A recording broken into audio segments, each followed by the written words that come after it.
అందరికీ నమస్కారం. యువత మేల్కోవాలి, యువత నాకు వచ్చి సపోర్ట్ చేయాలి. మన ధర్మవరం నియోజకవర్గంలో కంప్యూటర్ సెంటర్లు లేవు.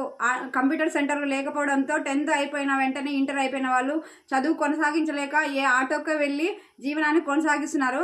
సో అలాంటి యువతల కోసం నేను కంప్యూటర్ శిక్షణని ప్రతి మండలానికి ఏర్పాటు చేయాలనుకుంటున్నా. ఎందుకంటే కంప్యూటర్ శిక్షణ వల్ల మనం దాని నుంచి కంపెనీస్ తీసుకొచ్చి వాళ్ళకి జాబ్ ఉపాధి కల్పిస్తే వాళ్ళు ఎంచక్క జాబులు చేసుకుంటారు. ఎందుకంటే ఆటోలు నడపడం అది ఎన్ని రోజులు ఆటోలు నడుపుతారు చెప్పండి. మనకి లైఫ్ సెటిల్ కావాలంటే జాబ్ రావాలి. సో యువత ముందుకు రావాలి. ధర్మవరం సెంటర్లో మనకి కోచింగ్ సెంటర్ లేవు. నన్ను గెలిపించడానికి నాకు సపోర్ట్గా మద్దతుగా యువత రావాలి. యువత ఎందుకో నేను మీకోసం ముందుకు వచ్చినప్పుడు మీరు నా కోసం ముందుకు వస్తే మనంతా చేయి కలిపి కంప్యూటర్ సెంటర్లు కానీ కోచింగ్ సెంటర్ కానీ ఎక్కడో హైదరాబాద్కో బెంగళూరుకి వెళ్తే చాలా ఖర్చు వస్తుంది. అవన్నీ మనం భరించుకోలేము మధ్యతరగతి వాళ్ళం. కాబట్టి కోచింగ్ సెంటర్ కోసమైనా మీరు అందరూ కలిసి మనం ముందుకు వెళ్దాం. అందరూ నన్ను కలిపి రండి.